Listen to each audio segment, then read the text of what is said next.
Hi everyone, welcome back to Cloud Folklore. If you've been following along, we've covered quite a bit in our Ansible series so far.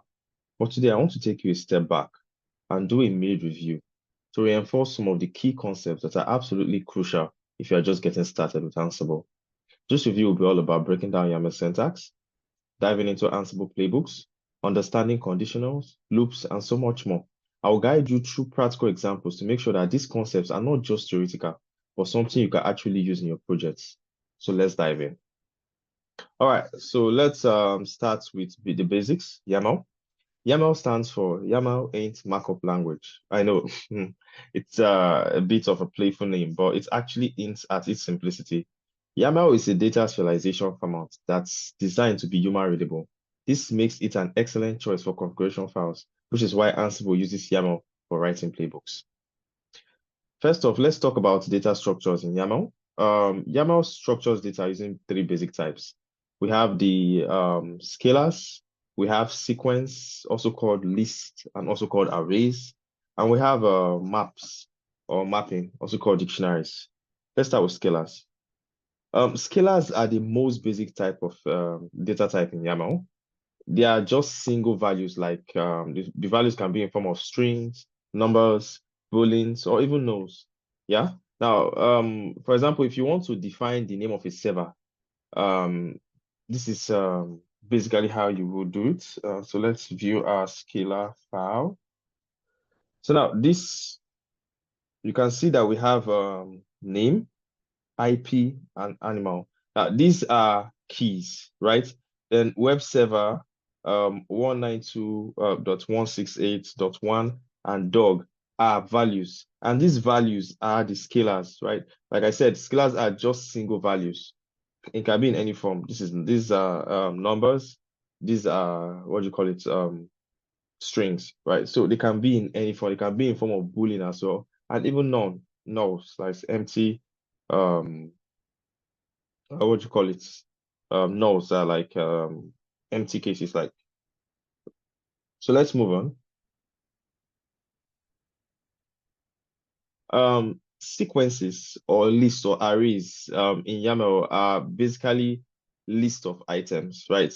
Where order of these items matters, right? Let me give you an example of what I mean.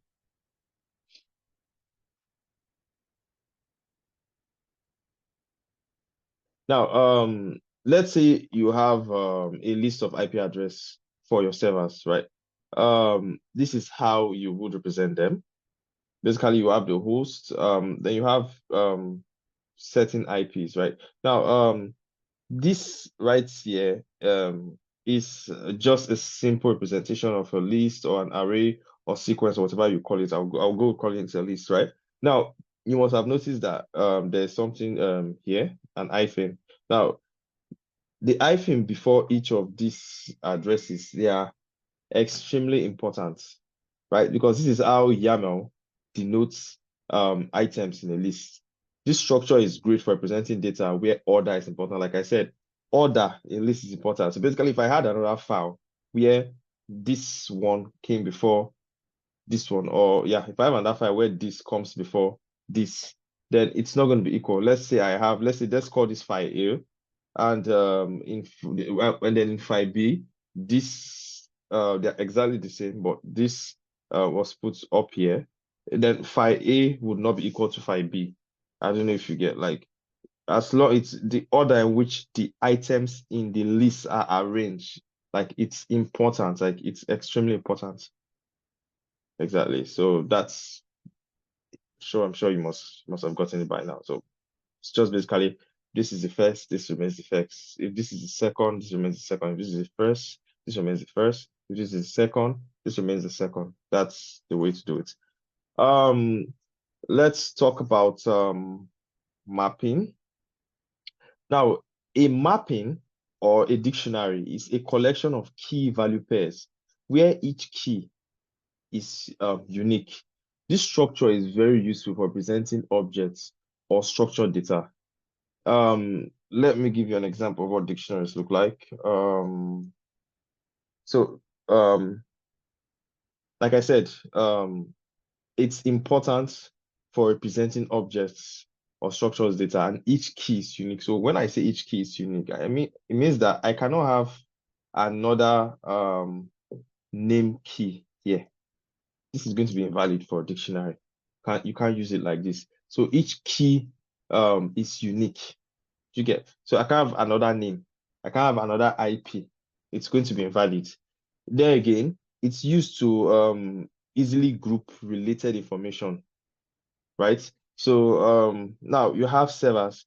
Now this right here is representing the name of the server, which is a web server. And this right here is representing the IP of the server. So you see that these two things, they are not actually distinct. They are not two different information. They're actually related because this is the server name and this is the IP address attached to it. So you see, they are used to group related information, right? Let's move on. Let's talk about dictionaries within dictionaries. Now, dictionaries within dictionaries essentially nexting one dictionary inside of another. And this can be very handy, or this can come in handy when you are dealing with data that requires some sort of hierarchy. Let's get to it. Let's talk about dictionaries within dictionaries. Yeah. So as you can see in this example, this is our first dictionary, right? This is our dictionary web server. And on that web server, you have a key value pair right here. Now, there's something I want to point out with dictionaries, right?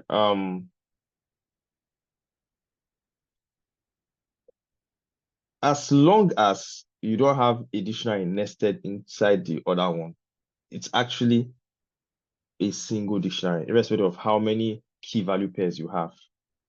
Let me reiterate. Let's go back to dictionary so we can explain that better. Now, if I had, let's say, for example, I had, I think I actually have to take that out. Let's exit, then come back in here. If I had other info right here, port, let's say 8080. Now, this is a single dictionary, right? Yeah, there are multiple key value pairs here. There are multiple scalars here as well, but this is actually a single dictionary. Now, what makes it now with the other one, what makes the other one the dictionaries within dictionaries, not a single one, is because there's a dictionary nested inside of the main one. This is the top level dictionary, the web server, and this is the second dictionary nested inside of it. And with dictionaries you have to, in fact, with dictionaries and YAML, so you have to take note of spaces, you have to take note of indentation is extremely important when it comes when you're dealing with YAML. I'll show you what I mean. Now if this was, if you must have noticed that there's actually space before, there's actually space here. So if I deleted this space and kept it this way, then web server and name, they are now on the same level. And this will actually be invalid since web server now no longer actually has a key, or rather doesn't actually no longer has a value, right? So this name is actually under web server, right? Then name is actually on the same level as config, but you can see that IP is not on the same level as config. You can see some spaces before it. Now, if I close up those spaces, it means that now that ports and IP, they're actually on the same level as config and name. But this will actually come out as invalid since config will no longer have a value. It's just going to be an empty key, and that wouldn't work to bring some sort of error message, right? So I'm just letting you know that when you're working with YAML, you have to take note of indentation. I cannot stress this any less. You have to take note of indentation. It's very, very important. Now let's move on to list of dictionaries. Yeah. Now, with list of dictionaries, the structure is particularly useful when you need to manage multiple similar items. You know, each with its own set of properties. Now, let's clear this. This is getting rowdy. Let's go to list of dictionaries. Yeah. Now, remember when we were talking about dictionaries, and I said each dictionary should have a unique, like within the dictionary, you should have what do you call it? Each key is unique. Now, with list allows you to have those repetition. Like this list of dictionaries allows you to have these repetition. As you can see, we have servers here. This is the top level. And under server, you have lists of dictionaries under the server. Server is the main list. Under it, you can see hyphens. Now, this is the first list. This is the second list because these are actually related to each other because this is web server and this is the IP address of the web server. This is DB server and this is the IP address of the DB server. But these are all lists, right? But each item in this list is a dictionary. So you can see like, okay, now this is what I mean. These are lists, right? This lists, this is server, and in server you have actually two server listed. You have the web server and you have the DB server. But under it now, it's actually a dictionary because these are actually mapped. These are actually yeah, you can call it mapped. These are actually mapped together, right? They are related information. So this web server, yes, related to this IP address, and this DB server is related to this IP address. Yeah, so we can move on. Now there are more complex. Now there are more complex structures in YAML, but we won't deal too much on it. So I think this is enough to take us through Ansible syntax, right? But we can look at something because you can actually have something called lists of lists, right? Now if you look at this matrix here, now every single item in this matrix is actually a list, right? You have this is a single list, this is a single list, this is a single list, this is a single list, this is a single list, this is a single list, this is a single list, this is a single list, this is a single list. So it's lists of lists, right? List within a list, just like you had dictionaries within dictionaries. Well, you don't have to bother yourself about this. I just wanted to show this to you. With the structures already explained, it should be enough to carry us through Ansible. So now again, I cannot stress it more than I have or any less than I should that indentation is important in YAML. Now, unlike some other file formats, indentation in YAML isn't just for readability. It's not to make the code look fine. It is crucial for defining hierarchy, like I explained, and relationships between elements. Now, if your indentation is off by even a single space, let's go back to dictionaries within dictionaries. Within dictionaries. Yeah. Now, if your indentation is off by a single space, like this, it's actually going to cause error. It's actually going to change. First of all, it's going to completely change the meaning of your YAML file. And if the way it's arranged is not valid, then it's going to cause your YAML file to fail altogether. So always make sure that you use spaces, right? Not tabs. Don't tab your don't use the tab key because that's going to get you confused. Use spaces. Use spaces to space that outside you can track how much space you are leaving, right? And also be consistent with your indentation, right? So if you are going to say, okay, IP is on that config, don't do this. Please don't do this. Yeah, so talking more about indentation, I made mention of something earlier and I just want to correct that. Now, if we were to go back, one step or two step, a name becomes takes the structure. Now, this code isn't exactly invalid per se, but now name is no longer under web server, right? And config now is the only dictionary directly under web server, right? Then if this was to happen, now the code isn't exactly invalid per se, right? But now config now would actually take a valid. Means just basically means config, name, config, IP, and port are all under with the web server. IP and port is no longer under a nested dictionary called config, right? Now, config itself now has no value. It will be given the value null, right? Nada, zero, right? What would make this code invalid per se if this happened? Let's say port is placed under IP. Now it's going to be invalid because IP already has a value, the key IP, or is it already has a value attached to it, right?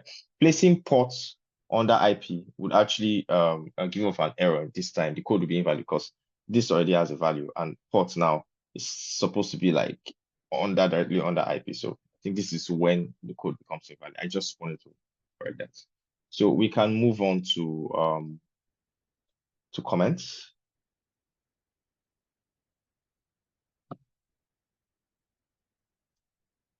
Yeah, I'll move on to comments.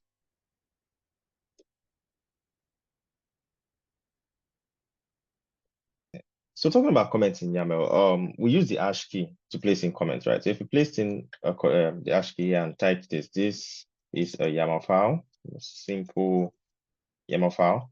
Now, this is going to get ignored. The compiler or the YAML parser just goes down to this next code, then runs from here. Now, if this was placed, if the hash key was placed here as well, this gets ignored. Now, if this code is correct or not, I'm not very sure, but this is what it's actually going to look like. So let's move on to Ansible syntax. But before we do that, I want to reiterate something.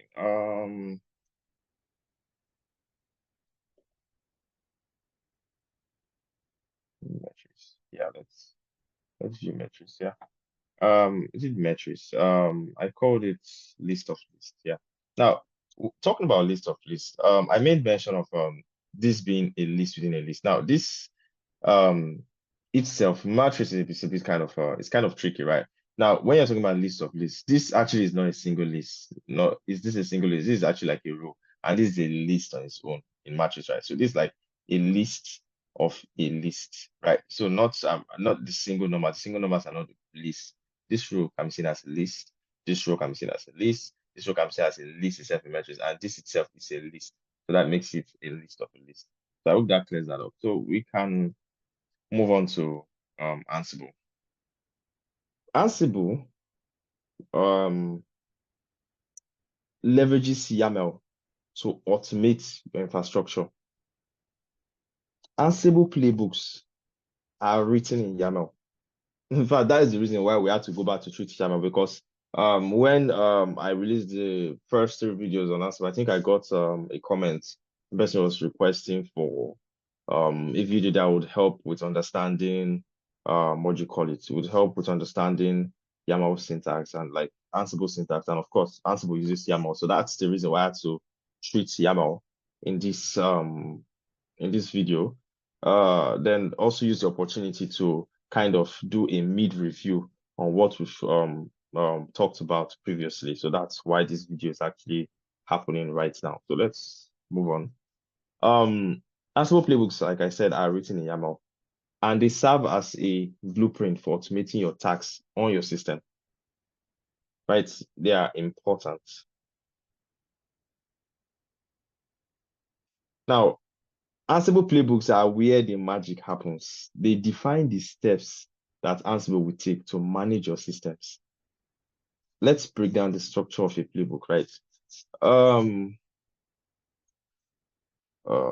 Let's clear this. I think I have pulled that one. Yeah, yeah, yeah, great. Now, I have a playbook already configured here. Before we dive into it, let me give you some theories, right? Now, a playbook is essentially a list of plays. Now, each play in a playbook defines a set of tasks to be executed on a particular host or a group of hosts. Now if you watch the first 3 videos, you'll be able to relate to what I'm saying right now. So I don't need to go deep into what hosts are and all, but probably we'll touch it. Now, playbooks are like the heart of Ansible. It allows you to automate complex workflow across multiple systems, right? You can talk about configuring. At the time I worked on launching a Laravel PHP page on like multiple servers. Imagine having to do that one after the other on about 100 servers. That's crazily that would be crazily difficult and annoying to work on, right? So, but with the help of Ansible, I was able to do this launches on these multiple servers seamlessly. I had to just create the configuration, then tell Ansible, you know what, carry out this command on server A, server B, server C, server D, server E, server Z, right? Now, the basic structure of a playbook, in the basic structure of a playbook, you have hosts, you have tags. You can also have variables as well now, right? The host is where you define the target system where these tags will be executed, right? The host field tells Ansible which machine to apply the tags on.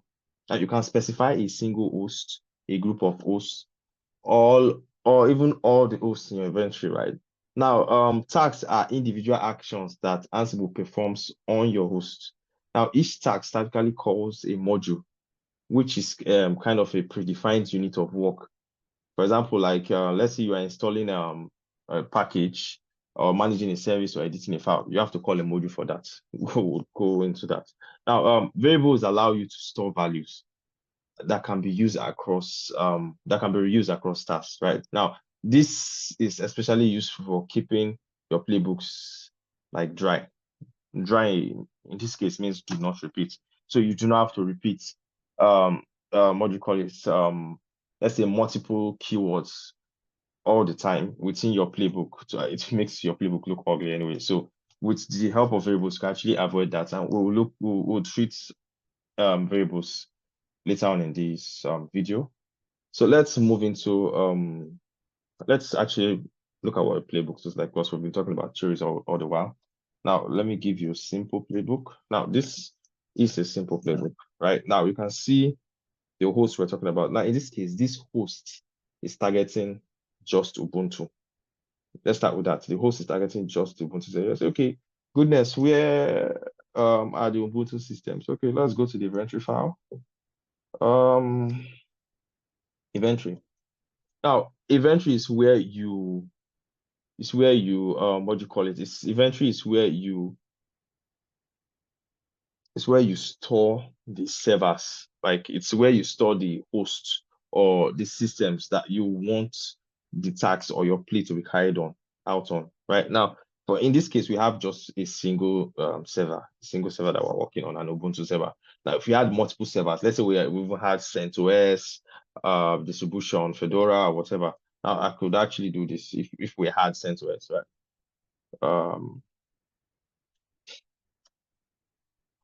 Then probably an IP address this time, something like this. This is not a valid IP address, but you get what I mean. Now, if this was in here, then I would actually not save this anyway, but if this was in here, or let's imagine that was in there, then I could actually do this for our playbook. Instead of saying Ubuntu, if I want to install Apache across all of these managed systems within my inventory, I can say all, right? But in this case, I'm just using Ubuntu. So let's correct that. I hope I didn't change the name. I think did I capitalize Ubuntu? I need to go back to check. Okay, no, I didn't capitalize the U. Okay, that's fine. Let's go back to our playbook. Okay, that's great. So this playbook has just a single play. Now, to talk more about on the playbook, right? This playbook has a simple play, has just a single play. We could actually have another play right here to probably hold on for once. Let's say name. Now you can see now that we're talking about YAML. You can see how YAML syntaxing, understanding how YAML syntaxing works has helped me to create another play, or it's about to help me create another play. But I know exactly where to place it, because I know that if I was to place this here, or I push the indentation forward, I know that it's somehow going to be under the very first play I was already creating, right? And the play is supposed to be independent. You can have multiple tags within a single play, but you cannot have a play inside of another play, right? It doesn't make sense, right? So if I want to like call another play, I have to put it separate, right? And probably let's say I can space this out. Install Git, for example. called a host. This time, let's imagine that we had CentOS. So this time, okay, I want to install Git on all of the system. Then the task will be to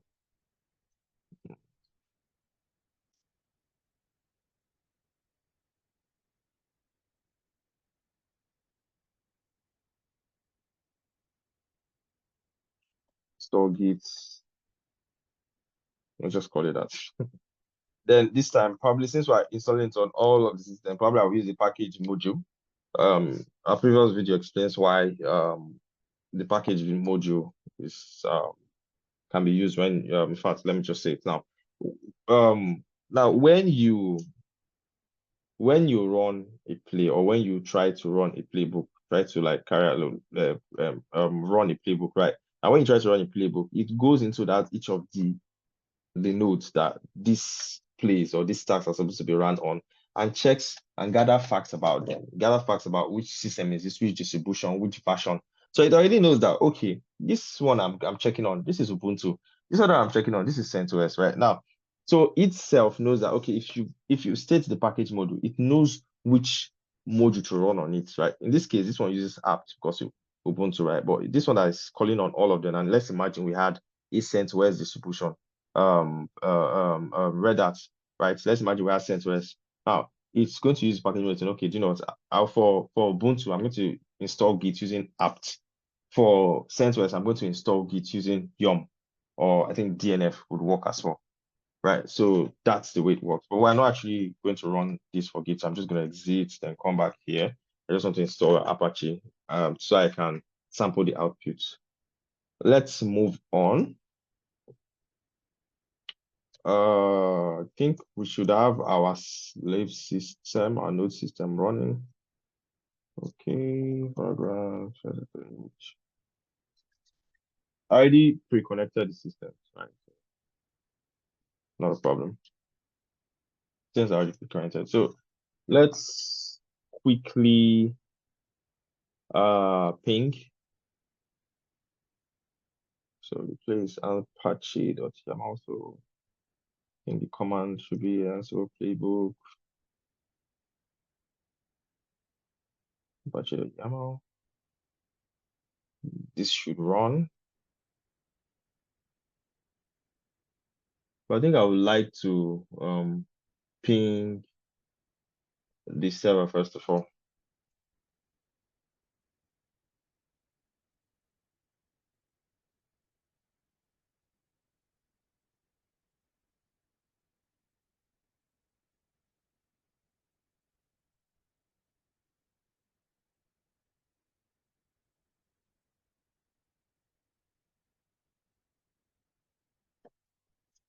So like I was saying, I think I would like to ping the server first to make sure the server is running.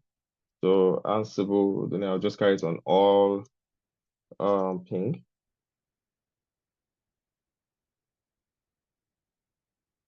Okay, great. So source says so it's actually seeing our server. So now we can run the play on it, right? Ansible Playbook. Oh, I need to list. I can't remember the name of it.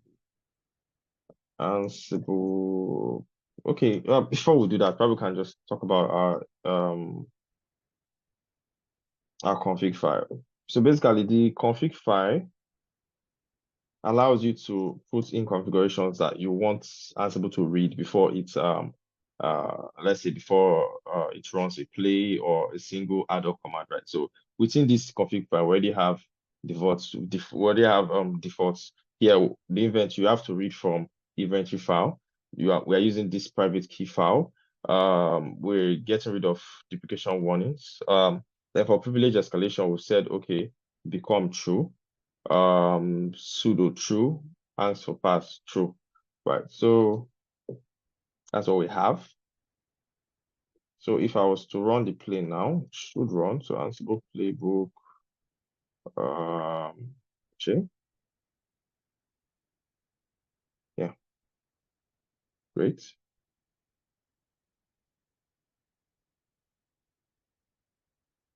great. Now let's talk about outputs after running Playbook. So that's the main reason I actually run this playbook because I want to talk about the outputs. Let's touch on it.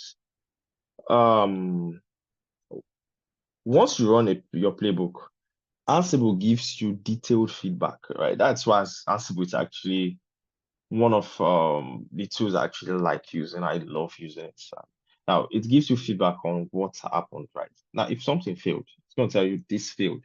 If something changed, it's going to tell you this changed. If you have an error, it's going to show you, right? It's going to give you error message, right? So it's incredibly useful to understand the state of your systems, right? And verify that your playbook did what it intended to do. Like with Ansible output, you're able to know, okay, did this work? Did this fail? Was this changed? Was this skipped?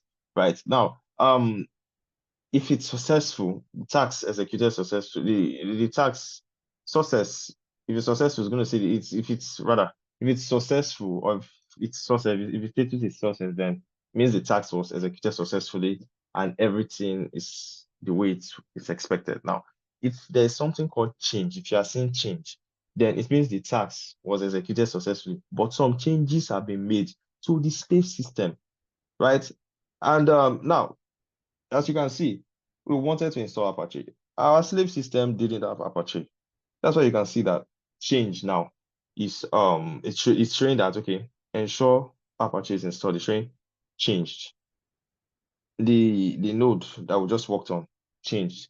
You can see change one. Now, if we take the IP address of this our slave system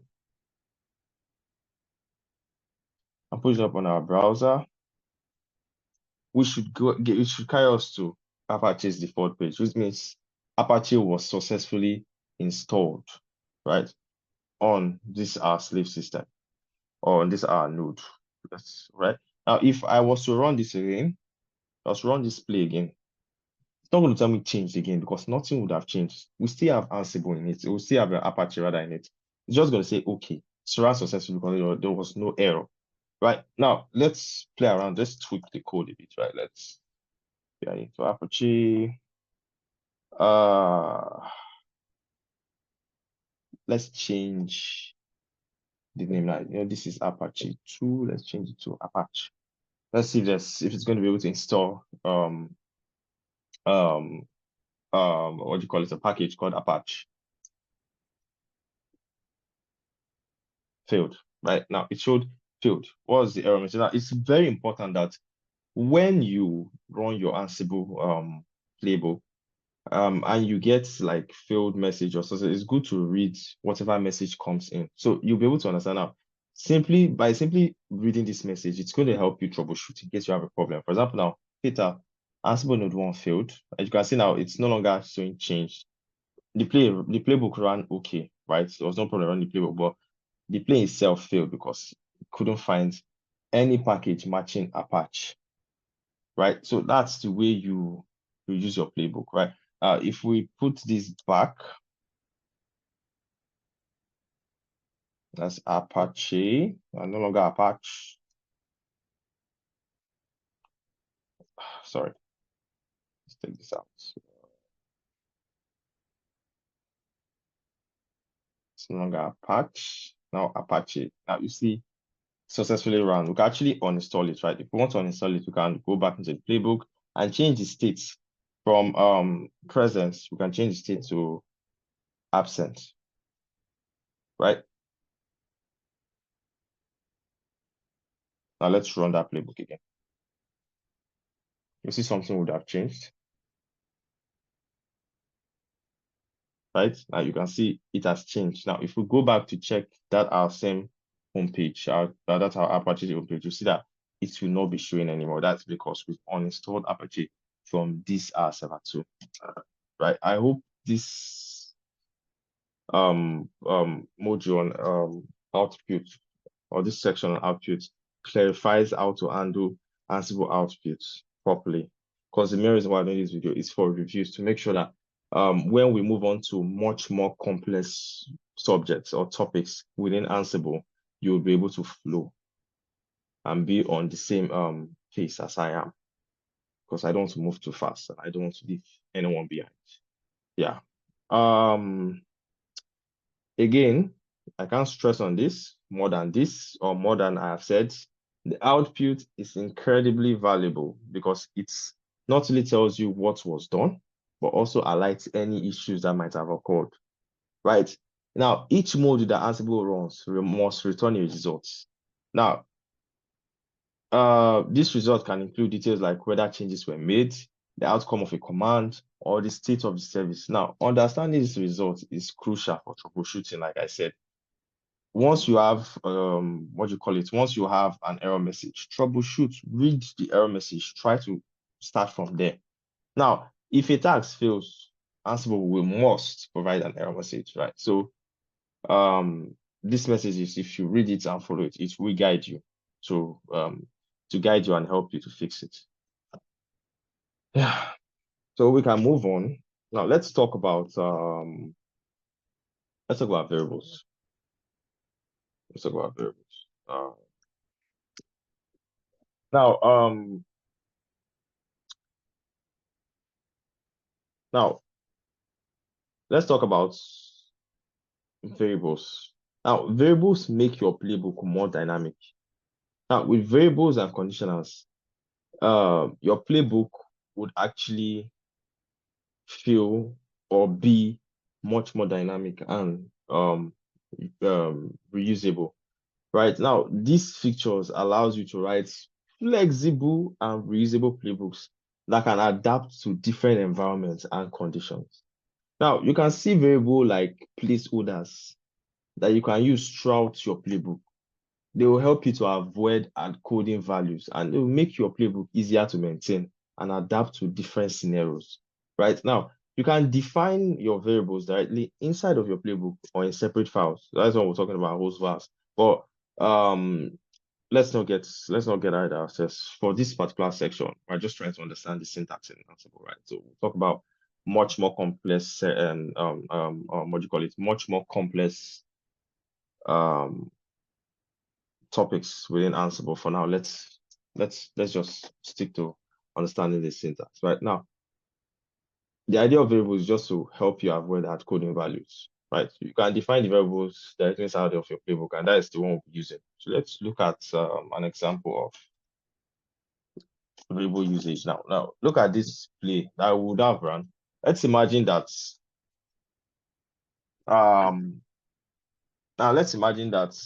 we wanted to install Apache, or we needed Apache to be called on different scenario, right? We wouldn't need to call Apache all the time. Now, it doesn't look useful here because it's just here. Now, imagine you had this depleted like 20, 40 times within this YAML file, right? Now, imagine that, and let's now imagine that this was not called Apache package, or this was not in form of a variable. This was just hard coded. You have the name Apache 2, Apache 1, or Apache whatever. Then you now discover that, oh my God, I actually made a mistake, right? I called some of them Apache 1, I called some of them Apache 2, I called some of them Apache 3.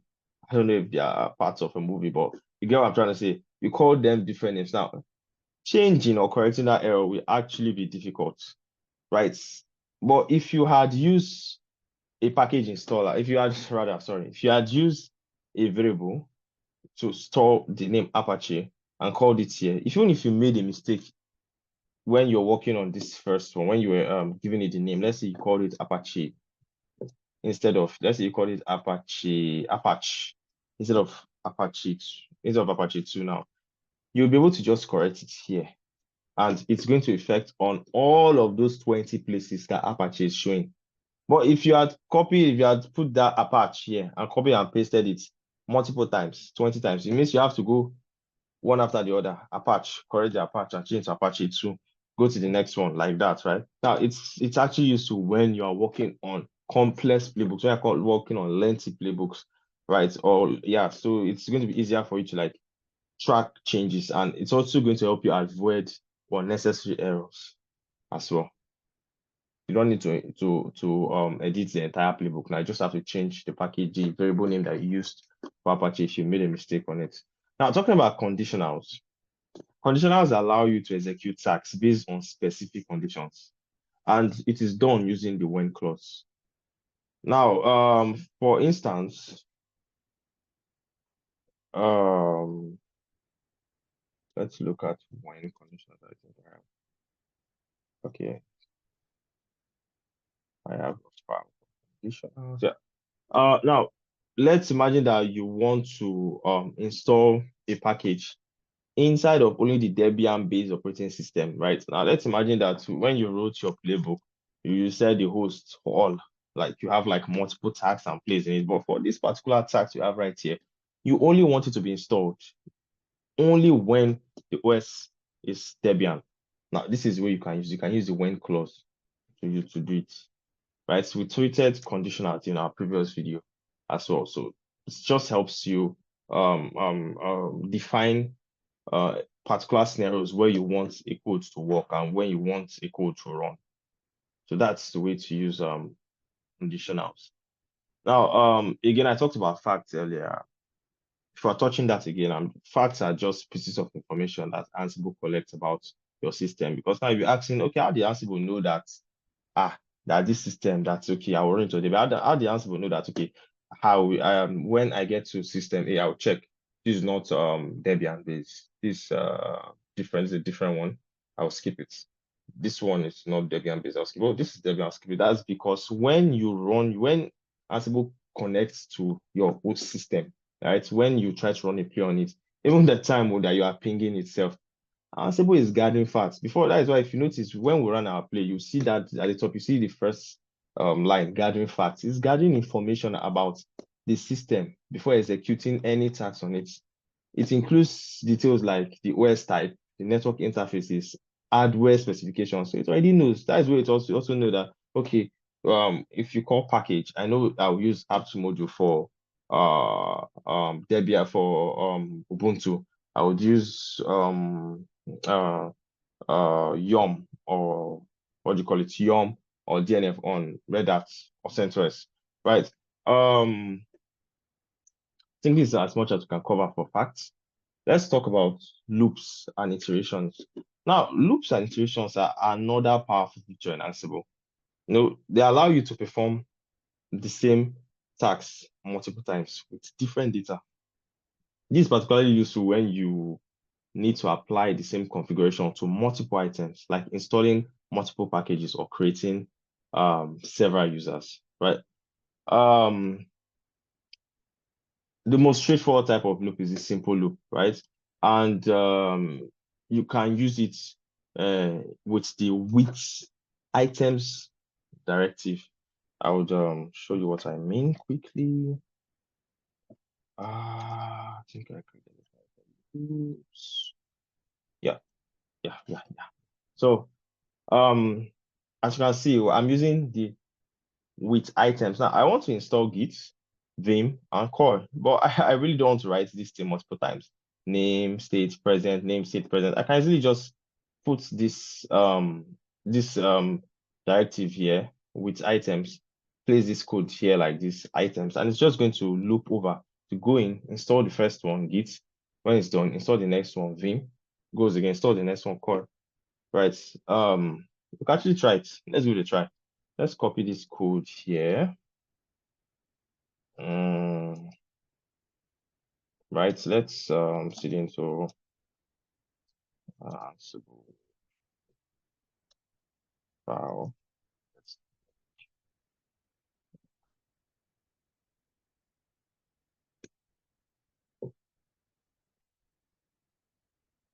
Right. So we have to actually edit the file.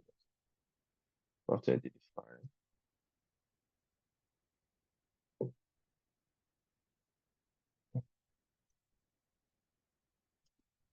Now this is a different play.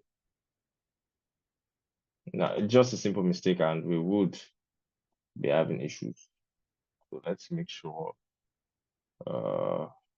everything is well stated. I think this should run. Not me iterating through this whole thing just to get the command network. Just implement it. Okay, let's see. apt is not a value, it's not a valid attribute for A. The error appears to be in user's document. Okay, what's maybe yes, okay, let's look at the problem. Line 10, column 3.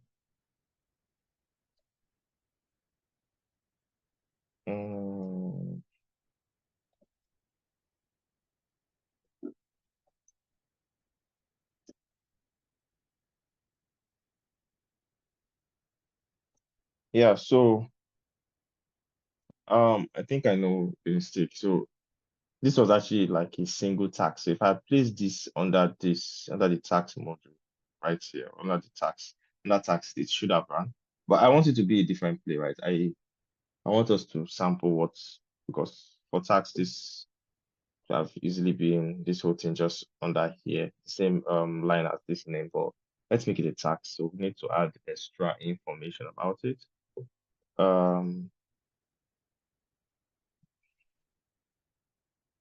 Let's make it a play rather. Ubuntu tax.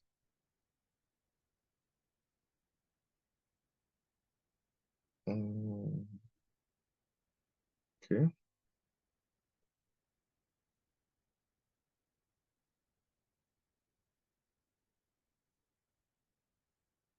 You can see now that I'm not putting this on the same level as this now, but this actually under tax. So I need to like create an hierarchy for it, right? So this will be under it. Install the following packages, right? And we have the apps. This. Now you see I'm not using tab. Tab will stress me because it's going to push it too far. But using space instead will help me put it in the right place and track exactly where I'm putting it. Right. So tab, not space, should be committed to your memory. I think this should.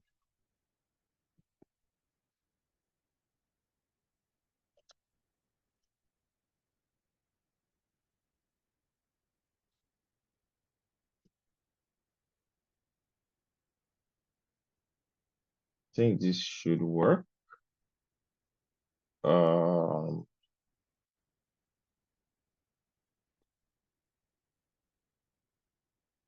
Be careful like this.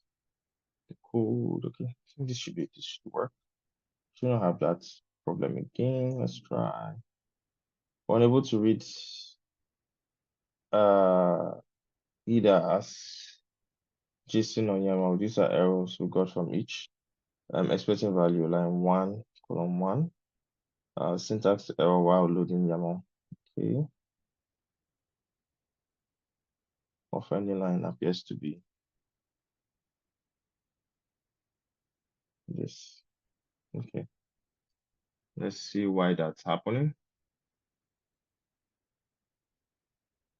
17, 14, and 1, 1.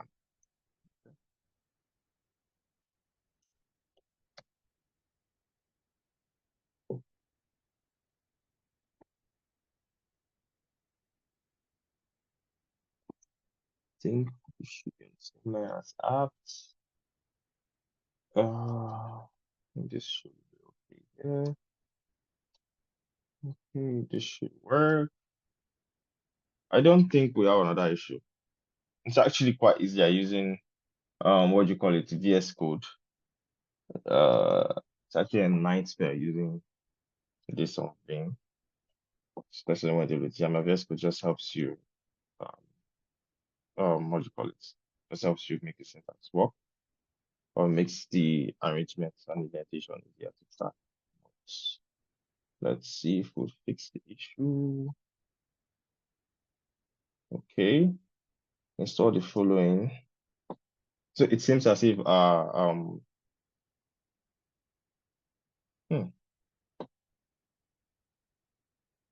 hold up. Let's correct something. I made this absent. So it seems as if our server already has our node already has Git, Vim, and core. Let's put this as present. And let's add another package. Which package can we add?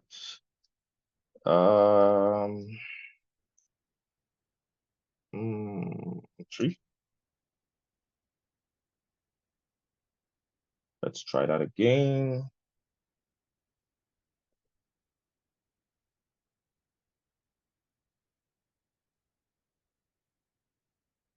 Okay.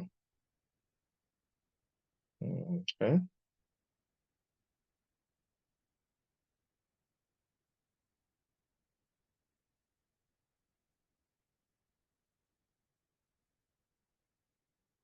Now, while this is running, let's talk about the error message. Now, you can see why it's important to be able to like read the error message. Now, the reading the error message actually helped me track where exactly I was making a mistake. And you can see that most times you actually get errors because of syntax and because of the arrangement of the code. It's actually a nightmare using Vim, but you could actually use VS Code. I actually covered the section. I think I actually covered what do you call it? I actually covered a tutorial where I actually taught how to connect your Vagrant or your virtual machine to your VS Code so you can easily access all of it from your VS Code. I'm going to add the link to that video below. Okay, so this was changed. This was changed. Now you can see that Ansible Node 1 Ansible has been installed on this server. So I guess if we refresh now, the Ansible page should be back up and we're able to install 3. Because this changed. It means this were already available on the system. So I can actually check. I actually like using executable paths just to check so I can say which tree that's been installed. It's definitely going to give me an executable path. Which Vim was already pre-installed. Which Git, since Git was already pre-installed as well. So yeah. So that's it. Moving on. I hope I was able or I've been able to actually show you how loops work. You can see that it actually looped through each of them and installed them one after the other. I would have it would have actually been stressful if I had actually start putting this one after the other, git, name again, each task one after the other. And this is actually simpler and easier to do. All right. So let's move on. Now you can also undo because this one is actually very simple iteration, right? You can also undo complex iteration. If you need to iterate over more complex data structures like list of dictionaries, vice versa. Now this can be useful when you have multiple items. That's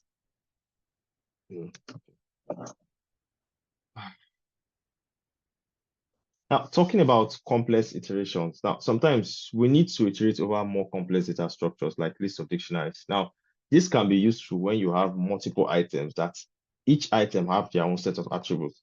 Now, let's look at what we're talking about because it sounds kind of confusing even to me as I'm saying it.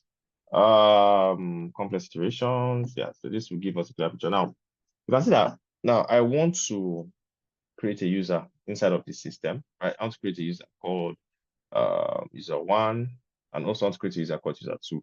I could have easily just used the simple iteration I used, but now there's actually something attached to this now. I want to create this within the admin group and I want to create this within the developers group. So now there's an attribute. Each of them have their own set of attributes attached to them. So now I would need to use a more complex iteration. Now, if you see now, I have the name, item.name, state present. This creates the user, then also stores the user in its own group. So when it goes over the first one, takes the name user 1, takes the group admin, installs it, takes the other one user 2, takes the group developer and installs it. See? So here we're iterating over a list of dictionaries. And for each of these dictionaries now, we are creating a user, right? Creating a user. And each of these user has its name and has its group. So it's a powerful way to handle complex configurations, right? So that's where you can do it. Now moving on, let's talk about troubleshooting tips. Now, even with the best planning, things can go wrong when running Ansible playbooks. Like you saw previously when I was trying to move over that script, that Ansible play to install those packages, Git, Vim, Core. Now you saw that I actually caught two errors on two different occasions now. So things can go wrong. But what you shouldn't do.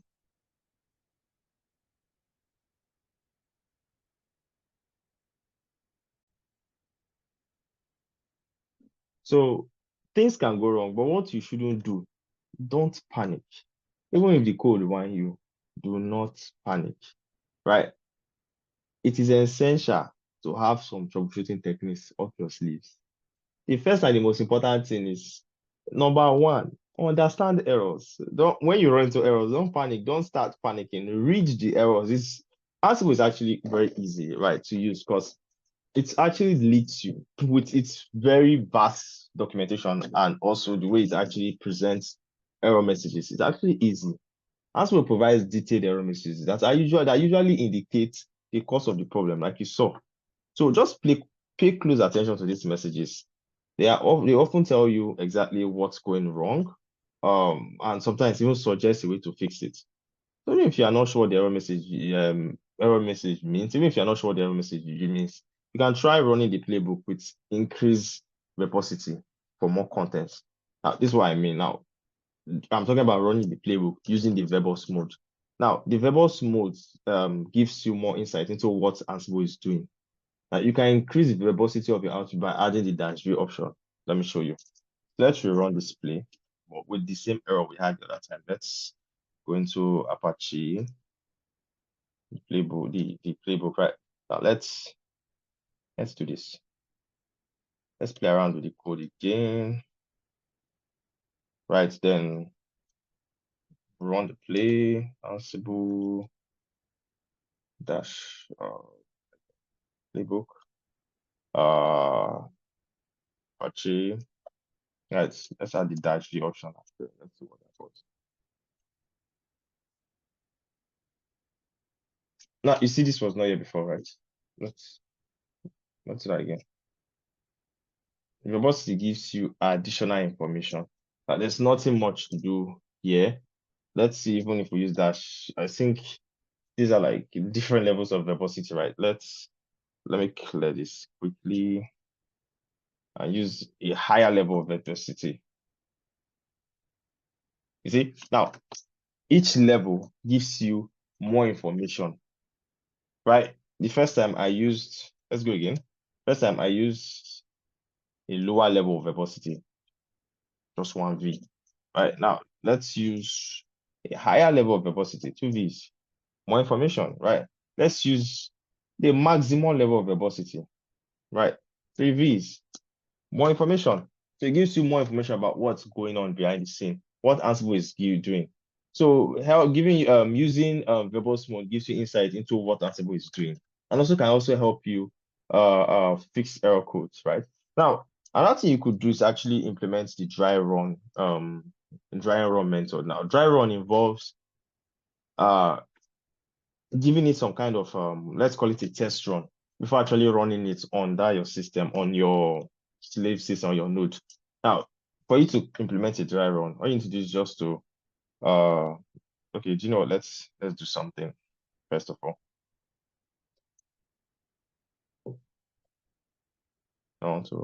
Let's go into the playbook. I want to uninstall all we installed first of all. I'm uninstalling everything. Right. Then let's put this back in its right place. Okay, good. It's fine.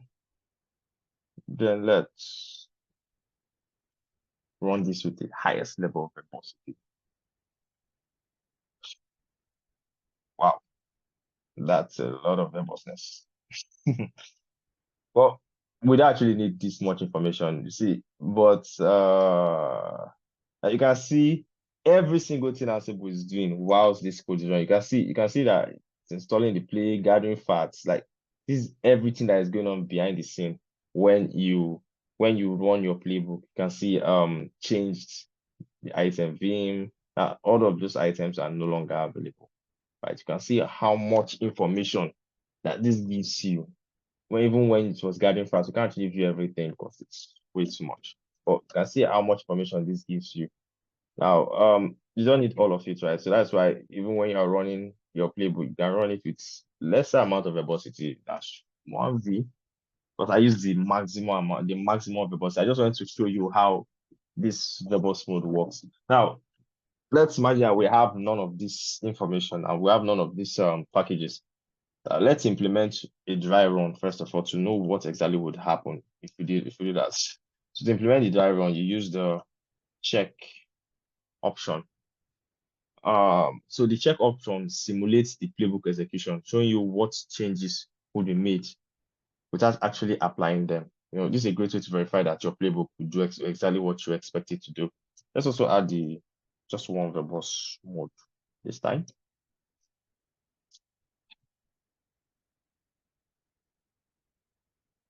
Oh, my bad. I need to change that to present. And change this to present.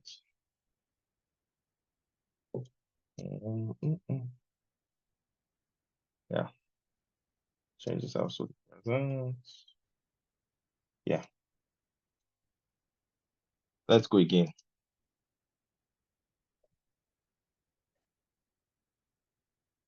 Now this is a dry run. Now changes have not been made, mind you. It's a lot of verbosity. You see that this is still, this shouldn't run.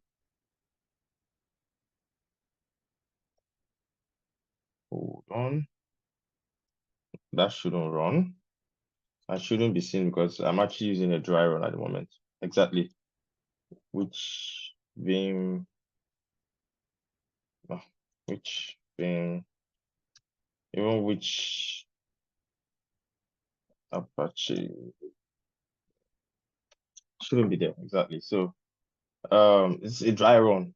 I don't know why this is giving us this. Let's copy, let's create a new tab, let's paste in a new tab. I thought we uninstalled Apache. Okay, uninstalled, okay. Not there anymore. So this actually shows you what would happen, right? If you actually do it for real. Right. So let's do it for real now.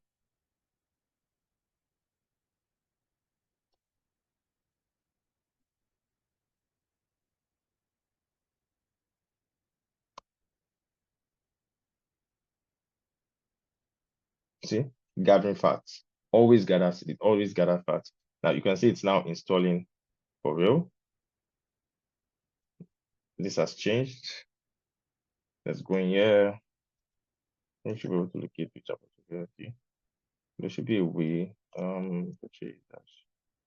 V Apache 2. Now to check the version. Okay, great.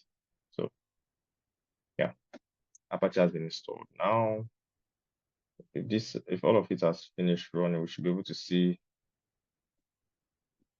Okay, so let's check for which kit now. Now the executable part is back. Should be back as well. So this should reload now with our default on page of Apache. So great, that went as expected. So that's how to use the dry run option. What else can we talk about? I think this is enough for now. Any other information will be added across the other videos we have on Ansible. It's actually very interesting. It's actually an interesting topic, and I love talking about Ansible. I love talking about Ansible. So expect more information and more content on Ansible. But before we wrap up, I want to share a few best practices that will help you create more effective and maintainable playbooks. One, organize your playbook with rules. Now, we haven't treated rules, we'll get there, but rules allow you to break down your playbooks into reusable components. Now, by organizing your tasks, variables, and handlers into roles, you can make your playbook more modular, easy to maintain, right? And this also promotes reusability across different playbooks and projects. So when we get to roles, we'll explain more. Document your playbooks as well. Now, clear documentation is key to maintaining playbooks, especially as your project grows larger, right? Now, use comments to explain the purpose of your tags, the purpose of your variables. Now, choose meaningful names for your tags as well. Don't say you want to install Apache, you say Apache, you just put the name Apache now. We don't know, is it installing Apache, is it removing Apache? Always use meaningful names for your tags so that anyone that is reading it will understand what exactly is going on. Now, test in development environment. So always test your playbook in development environment or staging environment before applying them to production. Now, this helps you catch issues, errors, problems that in your play early enough. Now, so when this thing behaves like this in a safe environment, you know, okay, what to do and what not to do, what to correct and what not to correct, right? And that's a wrap on our mid-review of our Ansible series. I hope this section has clarified some of the key concepts and provided you with valuable insights for working with YAML and Ansible. Now, if you have any questions or need any further explanation, don't hesitate to drop a comment below. If you would love to reach out, you can reach out to me via my LinkedIn or my Twitter. My DM is open. I'll leave a link to my social media accounts below. Don't forget to like, subscribe, hit that bell icon for more content. Thank you for watching. Goodness out.